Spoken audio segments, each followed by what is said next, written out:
Good day, everyone. This is Pineleaf Niels, and welcome to DDO Players News, where we take a look at the latest news in DDO and here at DDO Players. And please welcome my co-host from Ravenloft, Draculetta. Hey, everybody. How's it going? Everything's fine over in Pineland, so how are things going up in Ravenloft? The countdown is on. 8 days until Gen Con. I'm so excited. Ooh. Good times. Good times are going to be had by all, I'm sure. By all, and you'll have a great number of games to find, I guess? Yes.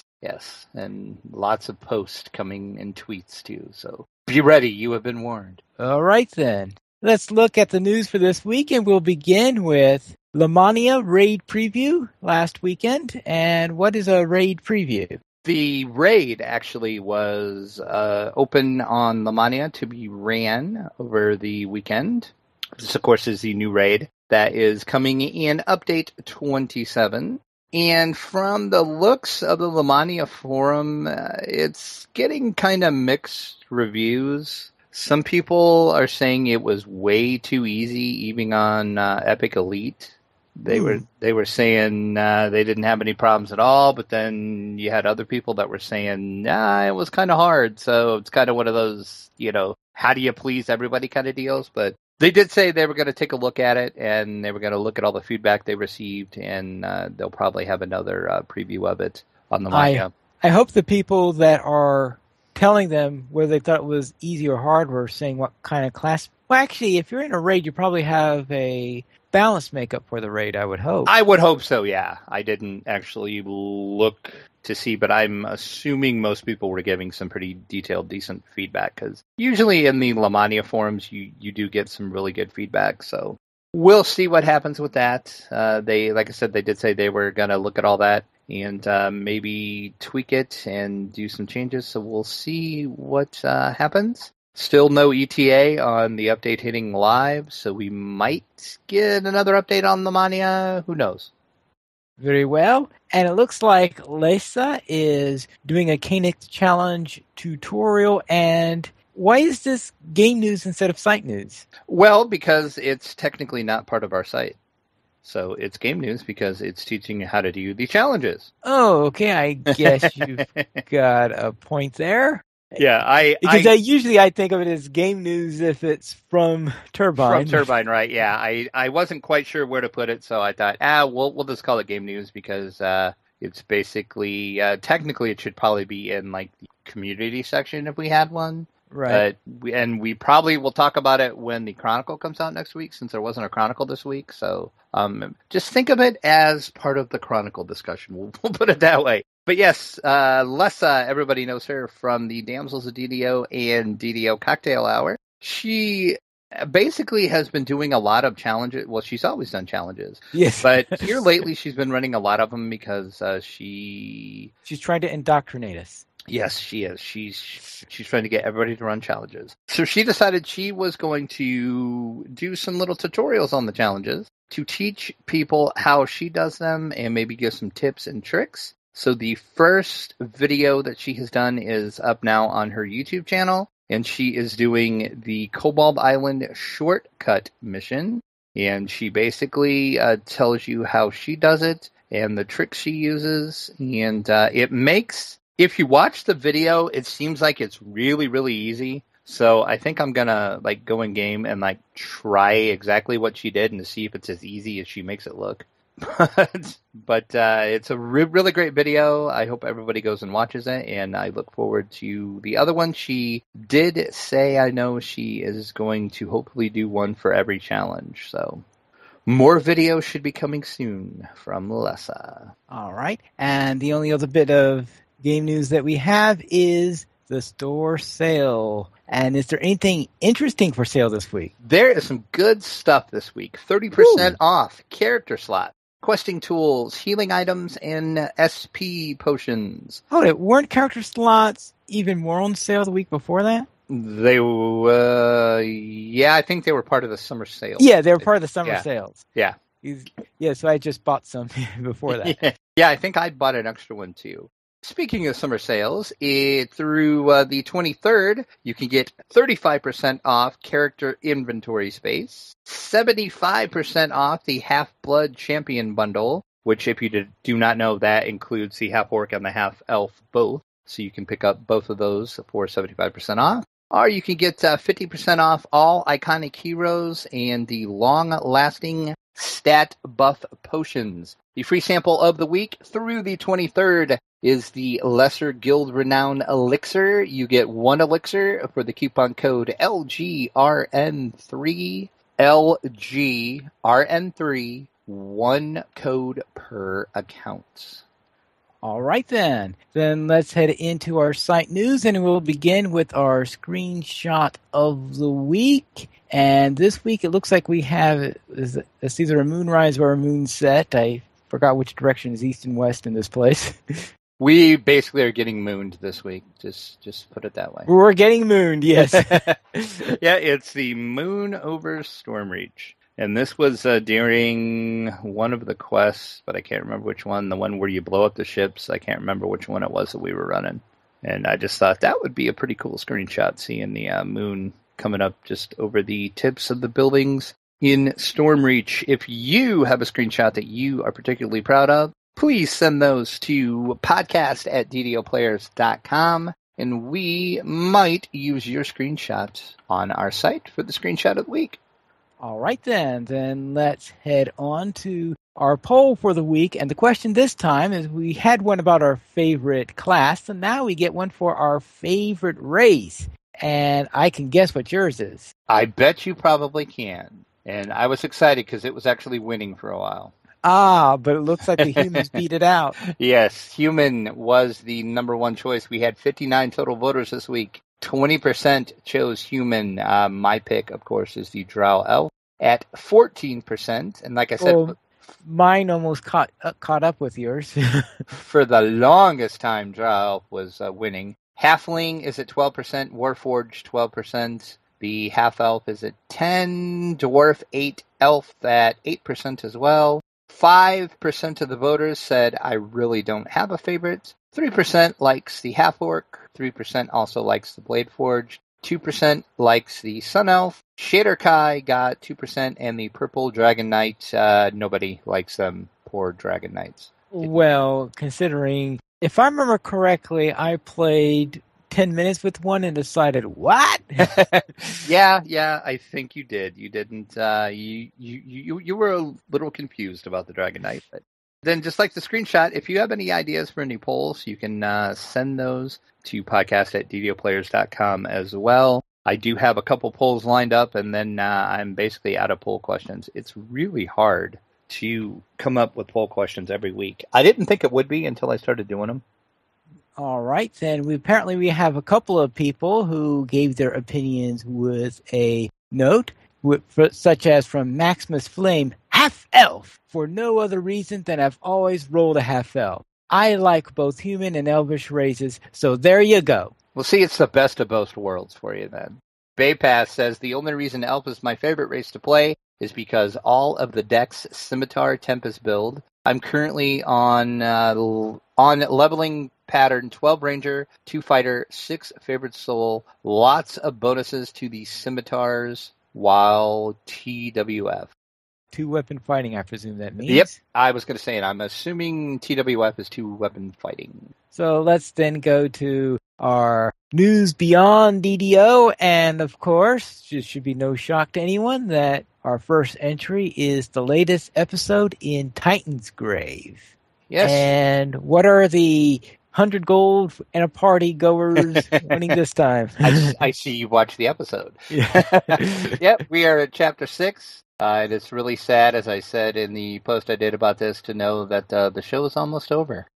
We have one more. I guess we'll have 2 more because it ends the week of Gen Con. So almost over. I'm really hoping they come out with a season 2 of this. But basically, the little synopsis for this episode is, under directions from the mysterious Mr. Voss, the party has located the Staff of Forlorn Hope in a vault in the Skyside Stronghold. Upon retrieving the staff, the group is returned to Voss, where they learn the true nature of the artifact they have just recovered. As a key to an ancient palace that has been sealed since the end of the Chaos Wars, will the staff be a key to the future of Volcana or a key to our hero's demise? Ooh. Sounds very epic. The little little synopsis of the and it was another great episode.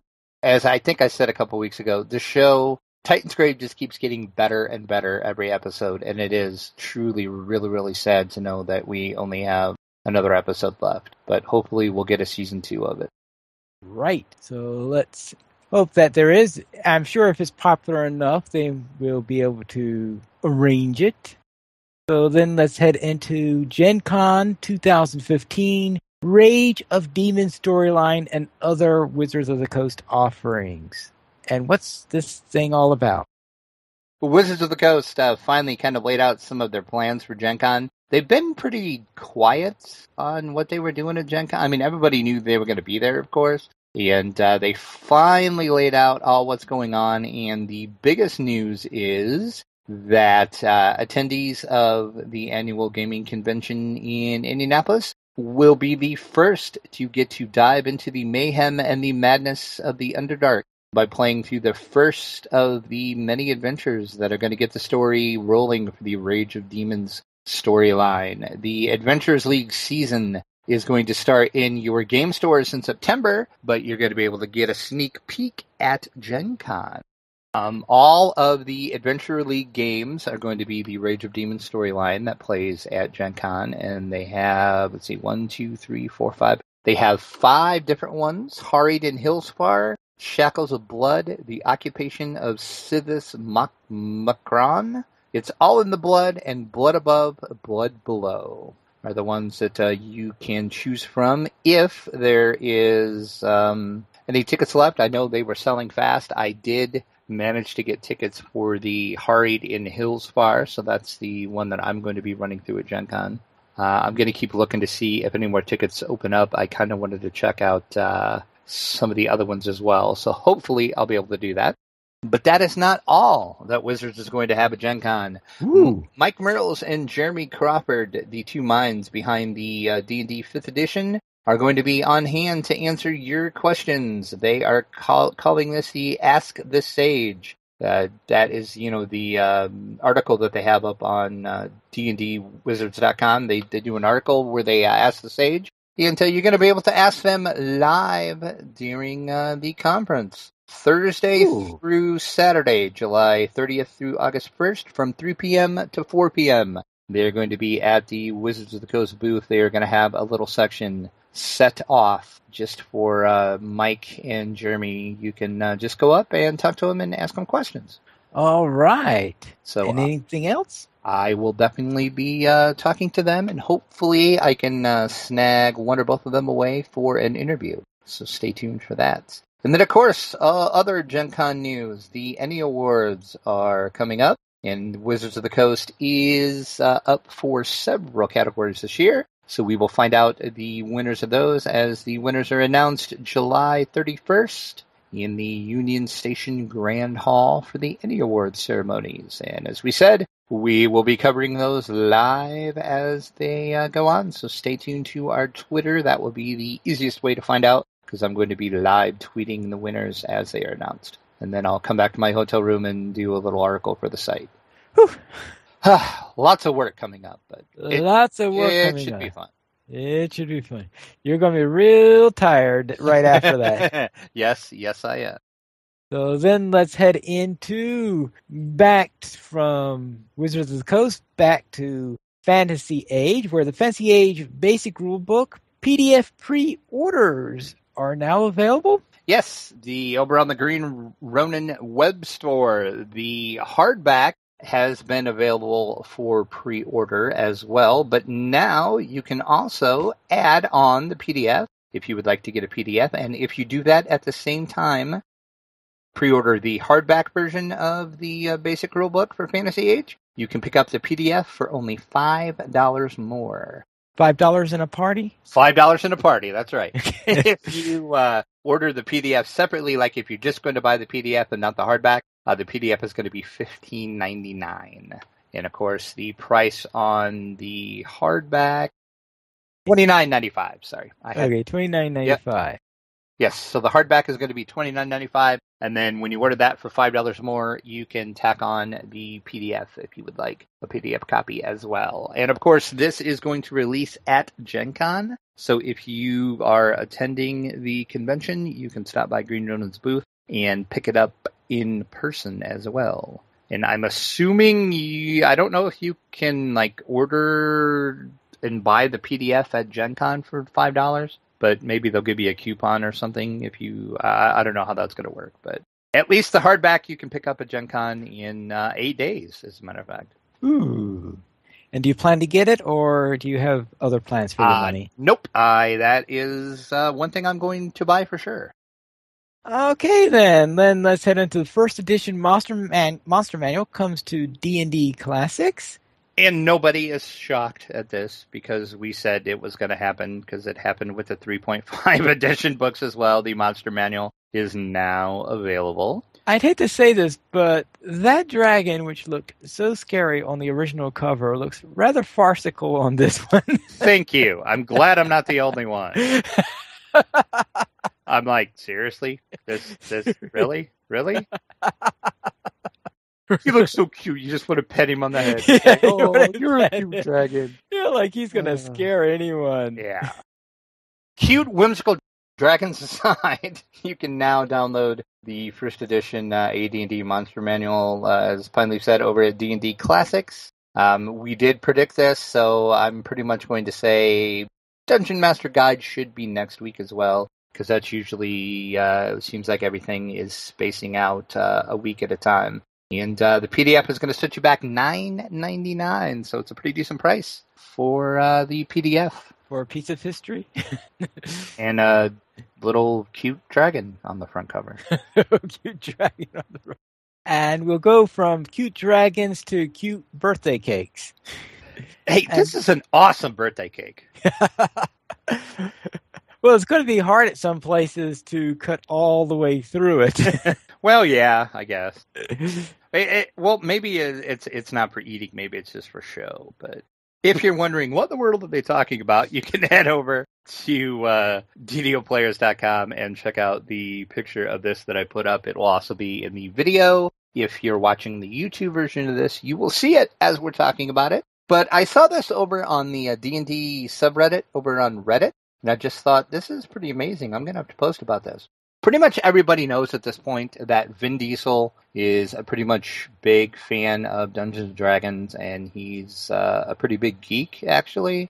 He doesn't, like, fly the geek flag quite as high as some other people do, but he does make his love of Dungeons & Dragons known in several interviews. He's talked about it. So it's not a shock. Well, he had his birthday over this past weekend, and he put up a picture of his birthday cake. And basically what his cake is it is the 3.5 books, the Player's Handbook, the Dungeon Master's Guide, and the Monster Manual. So his birthday cake are the books. But my only question on this... Go ahead. I was going to say what edition, but it looks like 3... Yeah, it's 3.5 is that. 3.5. Yeah. No, my question is, if you own these books, you know they're not that thick. So yeah. These are apparently not to size, not to scale. Because these look like, like the War and Peace version of the book. These are like really thick books, but an awesome cake nonetheless. Well, they're the easy read editions. Yes. The ones with the extra large print on them. Oh, hey, there you go. Well, I guess Vin Diesel is getting older, so that does make sense. And Nick Vaughn in the chat said he just saw that cake, and yeah, he said that is awesome. So I totally agree. That is a pretty sweet cake. And then my other question is, I wonder how much did it cost to get that cake made?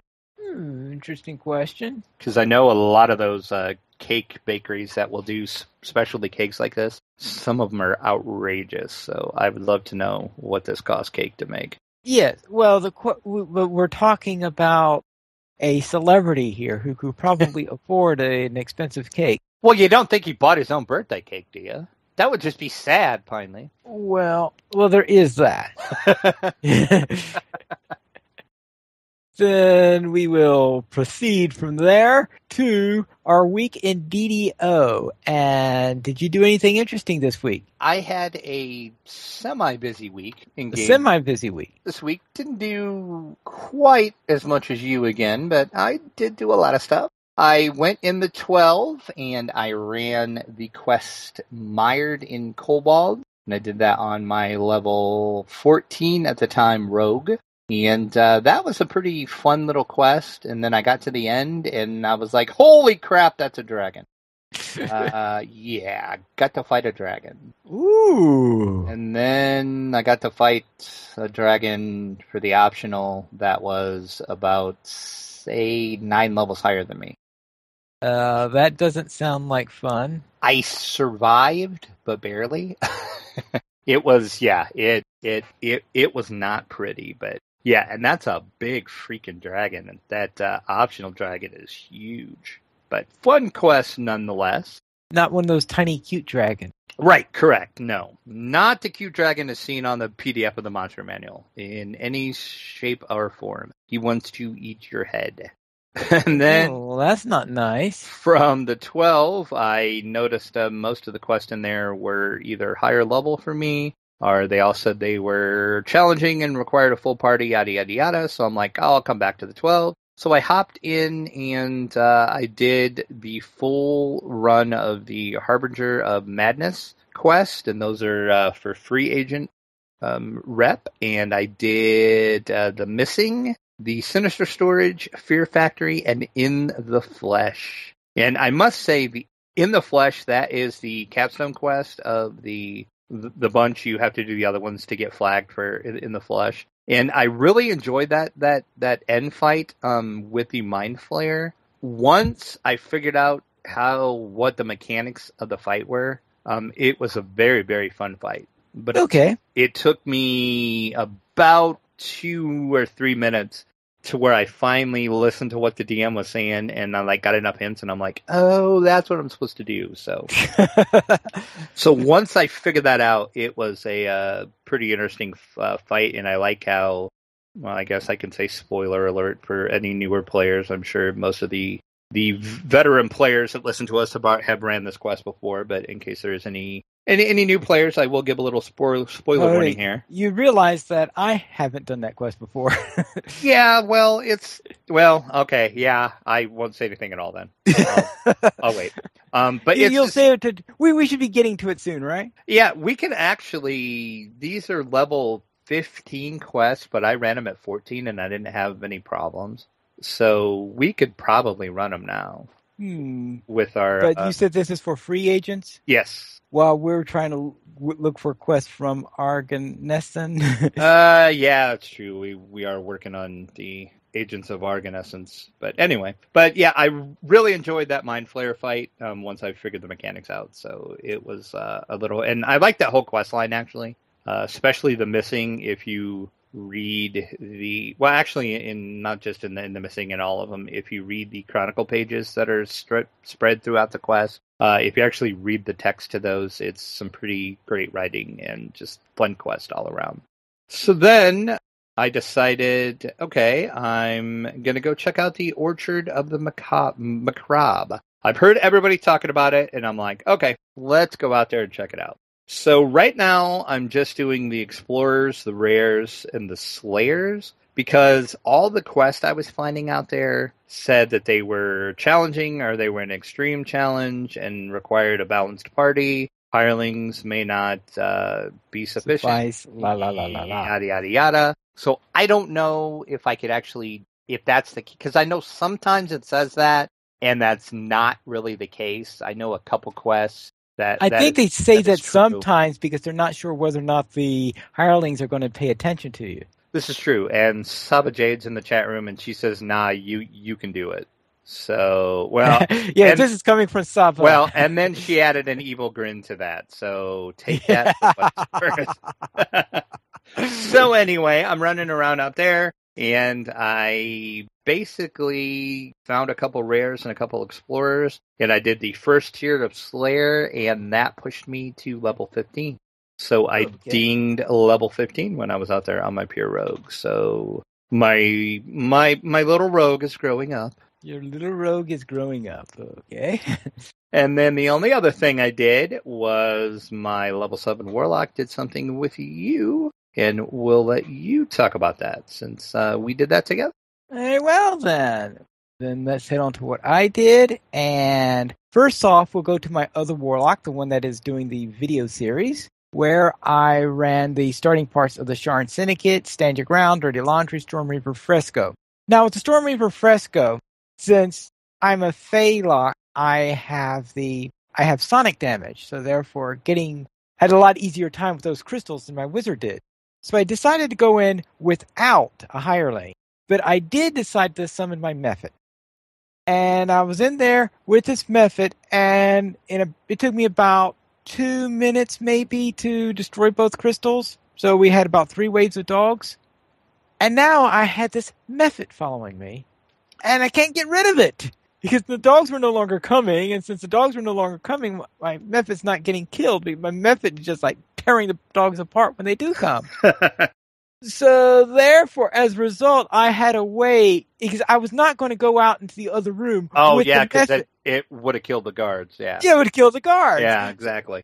So therefore, I went to the room with the guards after the method. So I waited in fact, I paused the video and said, I'll be back when it's gone.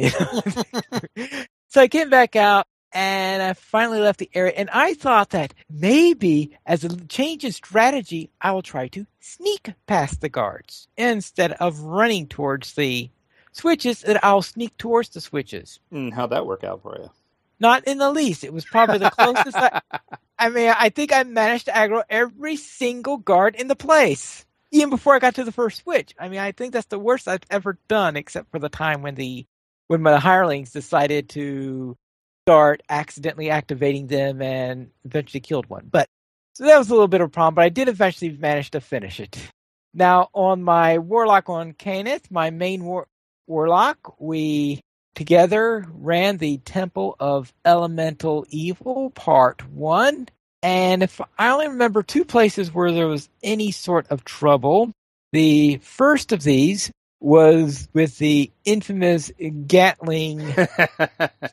I warned you we were coming up to it, though. If I remember correctly, you were the one that got killed. Well, yeah, that's because I tried something that didn't work out too well. Well, and to be totally honest, I kind of forgot I wasn't on my rogue at the time. And I'm like, well, let me try to sneak up there and shoot oh, wait, I'm not. Never mind, I'm dead. Yeah, your dexterity isn't particularly good enough to give you. Yeah, my warlock points and sneak either. My warlock doesn't hide real well, so yeah. Well, at least we learned that. So therefore, that was our problem there. And the other place, it was during the boss fight. Dracula had explained everything nice and carefully. And at some point, we had a slight misunderstanding. Apparently meant that the air elemental, he said do the air elemental first, meaning the first thing we do after we kill the earth elemental. Yes. And I thought he meant that, that's to override the earth elemental. Yeah, because you had the club, of course. So yeah, I had the club. I had said, do the earth elemental and then we'll kill the air elemental first. And you apparently thought you meant, well, don't do the earth elemental and just concentrate on the air elemental. I tried getting the attention of the earth elemental, but yeah, he didn't. That was just a weird pull because the earth elemental just doesn't like me enough in order to follow me. They never follow me, so. And the air elemental didn't want to move, and yeah, we wiped pretty quick, but right. Then I continued with my permadeath favored soul, where I ran through the harbor quest with the Baldry stuff, and then Garrison's Missing Pack and Smuggler's Warehouse. Then I went to the waterworks to do the Clash Nashtooth stuff. Then I went to the Carillion Hills, where I did Where There's Smoke and the Captives. And when I did the Captives is when I reached level 4. Then I went out and ran the Sharn Syndicate. Now, this time when I was doing the Storm Reaver Fresco, I've been experimenting with various different ways of doing the Storm Reaver Fresco. And this time, I was using my hireling, but I set the hireling, remember to set the hireling to stay. And that actually seemed to work pretty well. So that's probably the version that I'll generally use is to bring in a hireling, but to set the hireling to stay when I get to the second part, if I remember to do that. That is, of course, unless I'm playing a warlock, I can just blast it with my Sonic Blast, which seems to be pretty effective. And let's see, Bookbinder Rescue was pretty straightforward. Repossession. Now, the repossession was rather unusual in that my favorite soul had a strength of 18, so therefore a +4 to my strength. And I managed to see, all right, the first item, I was able to detect that it was trapped, so I was able to skip by it. So I went to the second one, and the second one was the one that opened the door. So I managed to get through that without setting a single trap. And I just wasn't in the mood to set traps and gather all of the artifacts like I do sometimes. And anyway, to have a distinction of managing to go through that without setting a single trap, I thought was just a little bit of a victory in itself. Well, yeah. And that is it. So how you liking the favorite soul? Eh. Well, that's a rousing... Would you compare that to the warlock? Well, you can't compare a warlock to a favorite soul. Well, I guess you do have a point with that. I mean, they're like two totally different classes. Now, there is a thing that I am starting to prepare what I'm planning another permadeath project where while I'm running the monthly ones with the various individual classes, I'm getting ready to that when I finish up on a class for a month, my plan is to run a mixed class character. And this one is not going to have the deadline of 5 levels, but this one is going to continue until I get killed, which of course, based on what I just said, probably means before I reach level 5. You just jinxed yourself. Right. And in this case, I will be doing the 3 classes I'll be doing is Rogue, Warlock, and Druid. Because after your description of the Druid and firing Eldritch Blast out of the mouth, I just had to include Druid in there. It's awesome. Even though the healing class that probably would have been optimal would probably have been the favored soul, simply because the favored soul uses charisma like warlocks do. Warlock, right? Yep. So therefore, I created a halfling with these are the stats I decided to choose. This is this is with the rogue. So of course I did custom since I'm planning on multi-classing here. So I left it at strength 8, dexterity 16, con 12, intelligence 12, wisdom 14, and charisma 16. And I think that will give me good for rogue, good for that. Maybe a little bit weak on the druid side, but very good on the side for the rogue side, and on the side for the warlock. Warlock, yep. It may be the intelligence is a little bit low, but I just put a whole lot of points into search and disable traps and stuff like that, so that I'll be able to not worry too much about the intelligent nerfing me on those skills. Right. Well, that'll be interesting to see what you do with that combo, because it's quite the combo you got going on there. So, and now, are you going to start at level 1 with this? Of course. Okay. I just wanted to make sure. I know you never skip levels. I just wanted to make sure you were actually going to do it from level 1. I very rarely skip levels. There have been 1 or 2 occasions where I have done it, where, for example, where I needed to get to a particular level very fast or something like that for a special thing. But if I'm creating it, especially if it's a challenge type character or anything like that, very definitely I have to start at level 1. And I want to get used to all 3 of the classes. Well, that makes sense. And gradually bring them in, because this is, while I have dipped my toes a couple of times in multi-classing, this is going to be my first serious attempt at multi-classing, assuming I survive past level 1. Well, good luck to you, sir. All right. If you would like to help DDO players, you could go to the donations page where you can support the Players Alliance on Patreon. There you'll find rewards, including a mention on the DDO Players News, or even to be able to guest host with us. And how far are we away from our next reward? We are $20 away from a 1-year DDO VIP giveaway. Ooh. All right. And we'll look on to our feedback, and we have a couple of featured and comments. And City Plays DDO left a comment on Now This, It's a Birthday Cake. Holy! That's awesome! Well, now you have to read it as it's written. Finally, you kind of edited that on the fly. City said, "Holy expletive deleted. Crap, that's awesome." Well, I just expanded the deletion. Oh, I see. I see what you did there. Oh, what is this, Watergate? Yeah, could be. It might be. What else have you deleted finally? Oh, who knows? Well, it looks like I must have deleted the email section because there aren't any. But if you would like to send us one, you could send it to podcast@ddoplayers.com. You could also follow us at Twitter. The Players Alliance @PlayersAlly. DDO Players @DDO Players. Draculetta @Draculetta_72. And Pineleaf @Pineleaf Needles. And the Players Alliance has 3 live shows every single week. On Mondays at 8:30 p.m. U.S. Eastern Time, we have DDO Players News. On Thursdays at 6:30 p.m. U.S. Eastern Time, we have Guild Wars Players News. And on Saturdays at 8:30 p.m. U.S. Eastern Time, we have Lotro Players News. You can join us for our live shows at ddoplayers.com/live. And that is all we have for this week. And this is Pineleaf Needles reminding you to loot those treasure chests.